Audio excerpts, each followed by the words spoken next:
History of Uttar Pradesh. दोस्तों, आज हम जिस राज्य की बात करने जा रहे हैं वो कोई आम राज्य नहीं है। वैसे आम तो कोई राज्य नहीं, सभी राज्यों की अपनी अपनी विशेषता है, लेकिन ये राज्य भारत में होने वाली किसी भी बात या घटना पर सबसे ज्यादा सुर्खियों में रहता है। ये श्री राम, श्री कृष्ण और बुद्ध की जन्मभूमि है, तो कबीर और महावीर का कर्मस्थल। यहीं पर गंगा शिव में समाहित हुई है और यहीं की मिट्टी से लक्ष्मीबाई और मंगल पांडे जैसे सपूतों ने जन्म लिया है। इस राज्य की धरती ने भारत को सबसे ज्यादा प्रधानमंत्री दिए हैं। कहा जाता है कि दिल्ली की सत्ता की राह इसी राज्य से होकर गुजरती है। ये राज्य देश की राजनीति की दिशा और दशा तय करता है। तो वहीं आर्थिक मुद्दों में भी ये सबसे आगे है। ये अपनी गंगा जमुनी तहजीब और अपनी नजाकत के लिए सारी दुनिया में फेमस है। दोस्तों, हम बात कर रहे हैं उत्तर प्रदेश की। भारत के उत्तर मध्य में बसा उत्तर प्रदेश भारत का सबसे अधिक आबादी वाला और चौथा सबसे बड़ा राज्य है। ये राज्य जितना नएपन से भरा है उतना ही ऐतिहासिक भी है। उत्तर वैदिक काल में इसे ब्रह्म ऋषि देश या मध्य देश के नाम से जाना जाता था। ये वैदिक काल के कई महान ऋषि मुनियों जैसे भारद्वाज, गौतम, याज्ञवल्क्य, वशिष्ठ, विश्वामित्र और वाल्मीकि आदि की तपोभूमि रहा। आर्यों की कई पवित्र पुस्तकें भी यहीं लिखी गई। भारत के दो महान महाकाव्यों रामायण और महाभारत की कथा भी इसी क्षेत्र पर आधारित है। उत्तर प्रदेश का इतिहास लगभग 4000 वर्ष पुराना है। जब आर्यों ने इस सरजमी पर कदम रखा और वैदिक सभ्यता का आरंभ हुआ, तभी से यहाँ का इतिहास मिलता है। आर्य सिंधु और सतलज के मैदानी भागों से यमुना और गंगा के मैदानी भाग की ओर बढ़े। इन्होंने यमुना और गंगा के मैदानी भाग और घाघरा क्षेत्र को अपना घर बनाया। इन्हीं आर्यों के नाम पर भारत देश का नाम आर्यवर्त अथवा भारतवर्ष पड़ा। गंगा के मैदान के बीचों बीच अपनी स्थिति के कारण उत्तर प्रदेश समूचे उत्तरी भारत के इतिहास का केंद्र बिंदु रहा है। उत्तर प्रदेश का इतिहास बेहद प्राचीन और बेहद दिलचस्प है। आज हम आपको उत्तर प्रदेश के उस इतिहास से रूबरू कराएंगे जिसके बारे में किताबों में बहुत कम जानकारी है। तो आइए चलते हैं उत्तर प्रदेश के ऐतिहासिक सफर पर। Ancient history of Uttar Pradesh. Uttar Pradesh के ऐतिहासिक पन्नों को पलटें तो हम पाते हैं कि इसकी शुरुआत पुरातात्विक काल से होती है। पुरातात्विक अन्वेषणों ने अब के उत्तर प्रदेश की प्रागैतिहासिक सभ्यता पर नई रोशनी डाली है। प्रतापगढ़ में पाई गई मानव खोपड़ियों के अवशेष लगभग 10,000 ईसा पूर्व के हैं। पुरापाषाणकालीन सभ्यता के साक्ष्य इलाहाबाद के बेलन घाटी, सोनभद्र के सिंगरौली घाटी और चंदौली के चकिया नामक पुरास्थलों से मिले हैं। इसके साथ ही कबीर नगर जिले में लहरादेव इलाके में प्राचीन कृषि के साक्ष्य मिले हैं। यहां से 8000 ईसा पूर्व से 9000 ईसा पूर्व के मध्य के चावल मिले हैं। नवपाषाण काल के साक्ष्यों की बात करें तो मिर्जापुर, सोनभद्र, बुंदेलखंड और प्रतापगढ़ के सराय नाहर राय से उत्खनन में औजार और हथियार मिले हैं। वहीं ताम्र पाषाणिक संस्कृति के साक्ष्य मेरठ और सहारनपुर से प्राप्त हुए हैं। इसके बाद हड़प्पा काल के साक्ष्य भी उत्तर प्रदेश में पाए गए हैं। बता दें कि उत्तर प्रदेश में सबसे पुराने हड़प्पा शहर पाए गए। आलमगीरपुर गंगा यमुना में पहला स्थल था जहां से हड़प्पा कालीन अवशेष प्रकाश में आए थे। इसके अलावा मेरठ, सहारनपुर, जौनपुर, आगरा, अलीगढ़, हरदोई, मुजफ्फरनगर, बदायूं, मथुरा, फैजाबाद, एटा, बरेली, वाराणसी, सहारनपुर, मथुरा, कन्नौज, बुलंदशहर, बलिया और इलाहाबाद में भी हड़प्पा कालीन सभ्यता के साक्ष्य मिले हैं। आगे वैदिक साहित्य और दो महाकाव्यों रामायण और महाभारत से इस क्षेत्र के 7वीं शताब्दी ईसा पूर्व के पहले की जानकारी मिलती है। वैदिक साहित्य गंगा के मैदान का वर्णन करते हैं, वहीं महाभारत की पूरी गाथा हस्तिनापुर के आसपास घूमती है, जबकि रामायण में भगवान राम का जन्मस्थान अयोध्या है। देखा जाए तो उत्तर प्रदेश में एक व्यवस्थित इतिहास की शुरुआत 6ठी शताब्दी ईसा पूर्व के अंत में होती है, जब उत्तर भारत में 16 महाजनपद वर्चस्व के लिए संघर्ष कर रहे थे। उन 16 महाजनपदों में से 8 महाजनपद आधुनिक उत्तर प्रदेश में मौजूद थे, जिनके नाम है कुरु, पांचाल, काशी, कौशल, शूरसेन, चेदी, वत्स और मल्ल। इसी दौरान उत्तर प्रदेश ने भगवान बुद्ध के आगमन और बौद्ध धर्म के प्रसार को देखा। यहीं पर गौतम बुद्ध ने अपना अधिकांश सन्यासी जीवन व्यतीत किया था। भगवान बुद्ध ने उत्तर प्रदेश के सारनाथ में अपना पहला उपदेश दिया था। चौखंडी स्तूप यहां उस स्थान को चिन्हित करता है जहां भगवान बुद्ध अपने शिष्यों से मिले थे। इसी कारण उत्तर प्रदेश को बौद्ध धर्म का पालना कहते हैं। वहीं अगर हम शासकों की बात करें तो पहली शताब्दी से छठी शताब्दी ईस्वी तक उत्तर प्रदेश मौर्य, कुषाण, गुप्त, वर्धन वंश, गुर्जर प्रतिहार के शासकों के नियंत्रण में रहा। उत्तर प्रदेश का विकास मौर्य सम्राट चंद्रगुप्त प्रथम 330 से 380 ईसा पूर्व के काल में देखने को मिला। इसके बाद 268 से 232 ईसा पूर्व तक सम्राट अशोक ने यहां पर अपने साम्राज्य का विस्तार किया। अशोक काल के दौरान कला और वास्तुकला अपने चरम पर थे। सम्राट अशोक के बौद्ध धर्म को अपनाने के बाद उन्होंने बड़े पैमाने पर बौद्ध स्तूपों और मूर्तियों का निर्माण करवाया। इस काल में कला का एक नया अध्याय शुरू हुआ।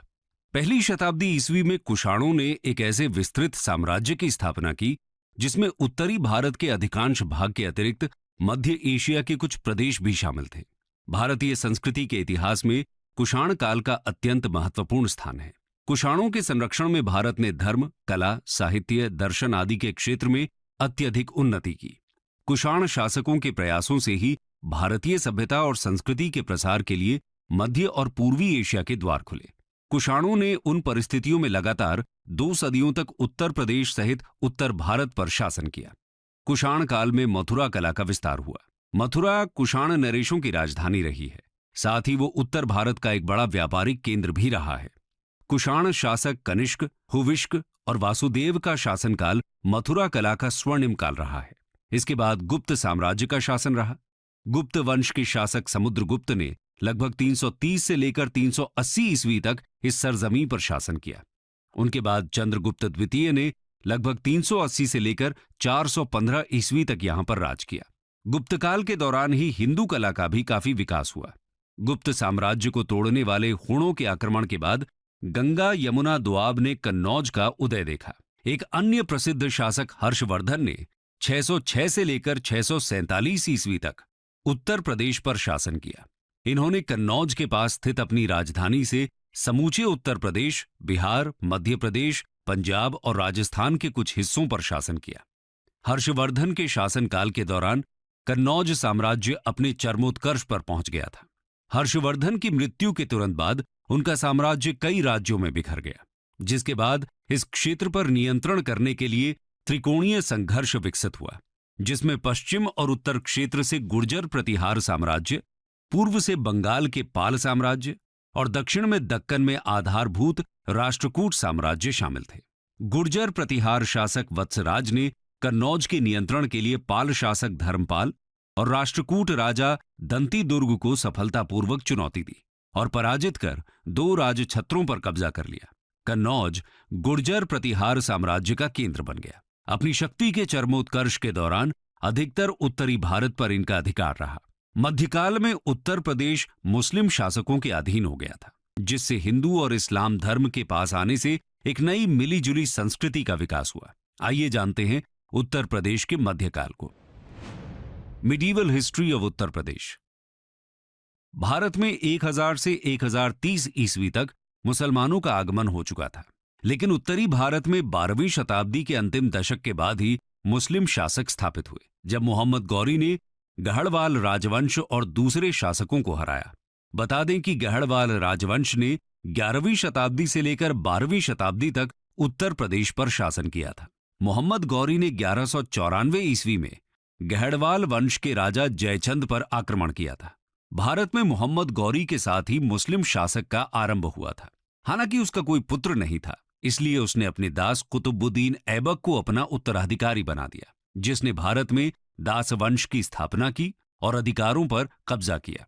उसने 1210 ईस्वी तक शासन किया। मोहम्मद जलालुद्दीन खिलजी ने दास वंश के अंतिम सुल्तान को उखाड़ फेंका और दिल्ली के सुल्तानों का खिलजी वंश स्थापित किया, जिसने 1290 से 1320 ईस्वी तक शासन किया। खिलजी वंश के बाद गयासुद्दीन तुगलक ने तुगलक वंश की स्थापना की। खिलजी और तुगलक साम्राज्य में उत्तर प्रदेश भी शामिल था। तुगलक वंश के पतन के बाद शर्की वंश की स्थापना हुई। शर्कियों ने जौनपुर को अपनी राजधानी बनाया, जो 1 शताब्दी से कम समय तक रही। इस वंश को 1479 ईस्वी में सुल्तान बहलोल लोदी ने पराजित किया। 1414 से 1526 ईस्वी तक दिल्ली की बागडोर सैयद और लोदी राजाओं के हाथों में रही। सिकंदर लोदी के शासनकाल के दौरान 1504 ईस्वी में आगरा को उपराजधानी का दर्जा दिया गया। सिकंदर लोदी के बाद इब्राहिम लोदी आगरा की गद्दी पर बैठा। लगभग 600 सालों तक अधिकांश भारत की तरह उत्तर प्रदेश पर भी किसी न किसी मुस्लिम वंश का शासन रहा, जिनका केंद्र दिल्ली या उसके आसपास था। तैमूर और चंगेज खान के वंशज बाबर ने 1526 ईस्वी में दिल्ली के सुल्तान इब्राहिम लोदी को हराया और सर्वाधिक सफल मुस्लिम वंश मुगल वंश की नींव रखी। इस साम्राज्य ने 200 सालों से भी अधिक समय तक उपमहाद्वीप पर शासन किया, जो अफगानिस्तान से बांग्लादेश तक फैला हुआ था, जिसकी शक्ति उत्तर प्रदेश में केंद्रीकृत थी। चौसा के युद्ध में मुगल राजा हुमायूं को सूरी वंश के राजा शेर शाह सूरी ने हराया और उत्तर प्रदेश पर सूरी वंश का राज शुरू हो गया। शेर शाह सूरी और इस्लाम शाह सूरी ने अपनी राजधानी के रूप में ग्वालियर से शासन किया। इस्लाम शाह सूरी की मृत्यु ने हेमू के लिए दिल्ली पर शासन करने का रास्ता खोल दिया। पानीपत की दूसरी लड़ाई में मुगल वंश के सबसे प्रमुख राजा अकबर ने हेमू से सत्ता छीन ली और एक बार फिर दिल्ली पर मुगलों का शासन शुरू हुआ। इस साम्राज्य का महानतम काल अकबर से लेकर औरंगजेब और आलमगीर का काल था। इनमें सबसे प्रमुख शासक अकबर था, जिसका शासनकाल 1556 से 1605 ईस्वी तक था, जिन्होंने आगरा के पास नई शाही राजधानी फतेहपुर सीकरी का निर्माण किया।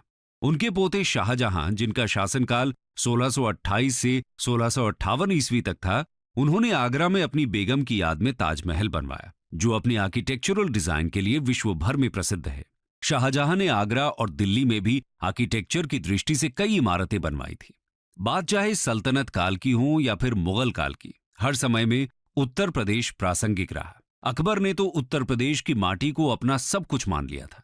अकबर ने फतेहपुर सीकरी और इलाहाबाद में जो किले बनवाए थे, उसी की नींव पर मुगल वंश सैकड़ों साल तक बना रहा। इसके अलावा सल्तनत काल में संभल हो या आगरा जौनपुर, सभी में उत्तर प्रदेश ने अपना वर्चस्व बनाए रखा।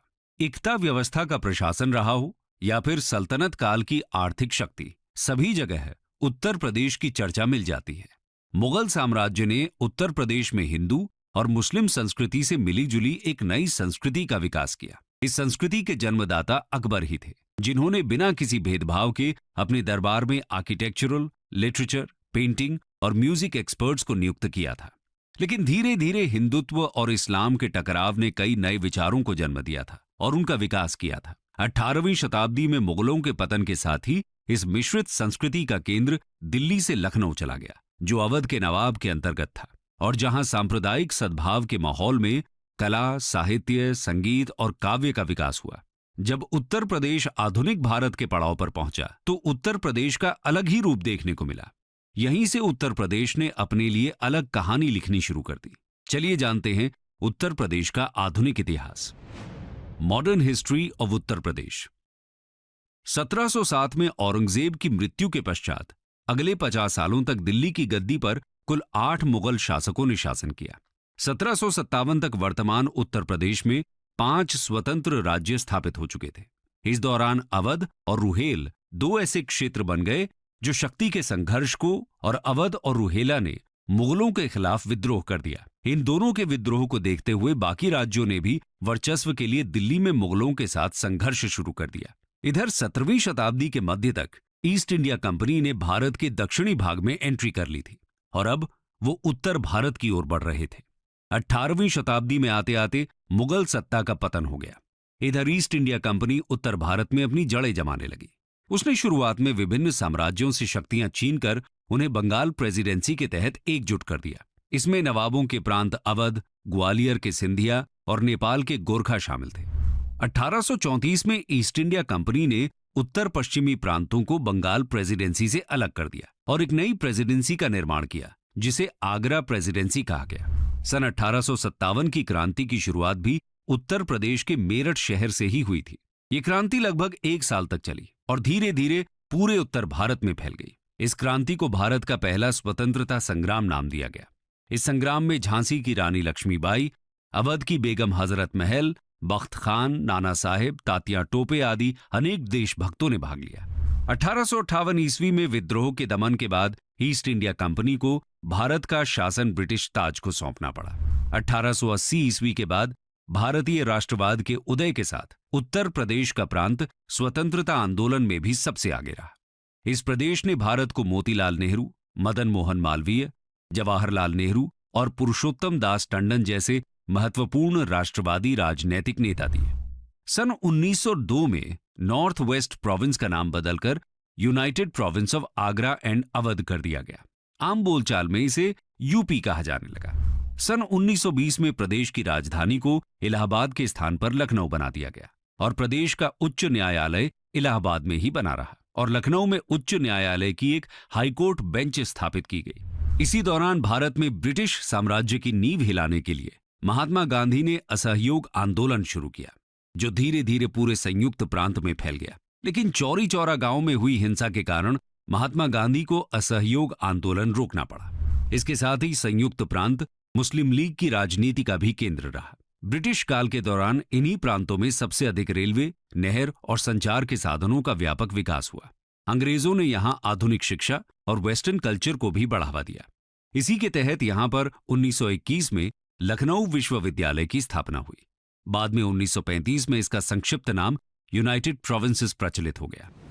1947 में भारत को अंग्रेजों से आजादी मिली और यूनाइटेड प्रोविंसेस एक नए लोकतांत्रिक भारत का महत्वपूर्ण एडमिनिस्ट्रेटिव यूनिट बन गया। 2 साल बाद इसकी सीमा के पास स्थित टिहरी गढ़वाल और रामपुर स्वतंत्र राज्यों को यूनाइटेड प्रोविंसेस में शामिल कर लिया गया। 24 जनवरी 1950 को गवर्नमेंट ऑफ इंडिया एक्ट 1935 के तहत यूनाइटेड प्रोविंसेस का नाम बदलकर उत्तर प्रदेश कर दिया गया था। लेकिन सन 2000 में उत्तर प्रदेश का विभाजन कर एक नए राज्य उत्तराखंड की स्थापना की गई। दरअसल उत्तर प्रदेश के गठन के तुरंत बाद राज्य के हिमालयी क्षेत्रों में अशांति विकसित हो गई थी। इस क्षेत्र के लोगों को लगा कि इतनी ज्यादा जनसंख्या और इतने बड़े एरिया के कारण लखनऊ में बैठी सरकार उन पर ध्यान नहीं देगी और उनकी देखरेख नहीं कर सकेगी। व्यापक बेरोजगारी, गरीबी और अपर्याप्त बुनियादी ढांचे ने उनके असंतोष में योगदान दिया। 1990 के दशक में एक अलग राज्य की उनकी मांग में तेजी आई। 2 अक्टूबर 1994 को मुजफ्फरनगर में एक हिंसक घटना से आंदोलन बढ़ गया, जब पुलिस ने राज्य समर्थक प्रदर्शनकारियों पर गोलीबारी की, जहां बहुत से लोग मारे गए। अंत में नवंबर 2000 में उत्तरांचल को उत्तर प्रदेश के उत्तर पश्चिमी हिस्से से अलग कर एक नए राज्य का गठन किया गया। 2007 में इसका नाम बदलकर उत्तराखंड रख दिया गया। कंक्लूजन। तो दोस्तों, ये थी उत्तर प्रदेश की गौरव गाथा। ये मुगलों के परचम, पतन और अंग्रेजों के आगमन का गवाह बना। यहां की मिट्टी ने अंग्रेजों की गुलामी देखी है, तो इसी मिट्टी से क्रांति की चिंगारी भी उठी है। उत्तर प्रदेश की धरती हमेशा से सोना उगलने वाली रही। तभी तो अंग्रेजों ने बंगाल हाथ में आने के बाद भी उत्तर प्रदेश पर कब्जा करने के लिए अपना सब कुछ झोंक दिया। स्वतंत्रता के बाद से राज्य ने भारत के भीतर एक प्रमुख भूमिका बनाए रखी है। इस राज्य ने देश को कई प्रधानमंत्री दिए हैं, जिनमें जवाहरलाल नेहरू से लेकर लाल बहादुर शास्त्री, आयन लेडी इंदिरा गांधी, चौधरी चरण सिंह, राजीव गांधी, वीपी सिंह, चंद्रशेखर और अटल बिहारी वाजपेयी तक शामिल हैं। उत्तर प्रदेश के इतिहास से अगर कुछ अनकहे किस्से आपको भी मालूम हैं, तो कमेंट सेक्शन में हमारे साथ जरूर शेयर करें।